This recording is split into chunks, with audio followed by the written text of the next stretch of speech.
Tense থেকে তোমাদের মনে রাখতে হবে যে টেন্সের দুটো জিনিস, একটা হচ্ছে টেন্স আর একটা হচ্ছে right plus right form of verb, দুটো একসাথে পড়তে হবে।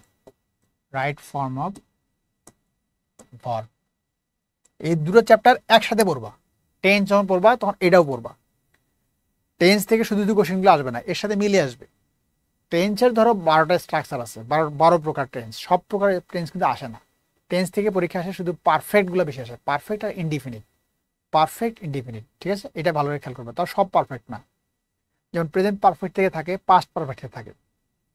আর ইনডিফিনিটের মধ্যে কি থাকে, পাস্ট ইনডিফিনিট থাকে, প্রেজেন্ট ইনডিফিনিট থাকে, ঠিক আছে। আরেকটা থাকে প্রেজেন্ট পারফেক্ট কন্টিনিউয়াস টেন্স, ওই সিন্স ফর থাকলে যেটা করতে হয়। মানে হাতে গোনা কয়েকটা নিয়ম পড়লেই টেন্স থেকে শেষ, টেন্স শেষ। কিন্তু মেইনলি কোশ্চিন থাকে কোথা থেকে, রাইট ফর্ম অফ ভার্বতে থাকে।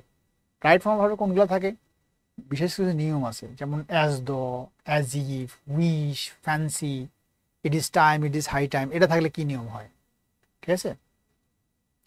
তারপরে আরো কিছু নিয়ম আছে, যেমন নো সুনার হ্যাড দিয়ে শুরু হলে যুক্ত হবে কি দিয়ে, আগেরটা কোন টেন্স হয়, পরেরটা কোন টেন্স হয়। স্কার্সলি, হার্ডলি দিয়ে শুরু হলে কি হবে। এরকম আরো বেশ কিছু নিয়ম আছে, যে নিয়মগুলো দেখতে হবে। যেমন আগের অংশ যদি পাস্ট ইমিডিয়েট, পরেরটা পাস্ট পারফেক্টটা কিভাবে হয়।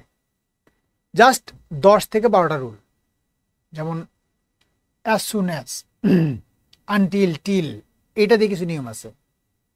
এগুলো প্রত্যেকটা বইয়েই দেওয়া আছে, যে বইটা একটু ঘাটতে হবে, একটু পড়তে হবে। ওই যে বলছি যে পড়তে হবে কম করে, একটু বাছাই করে।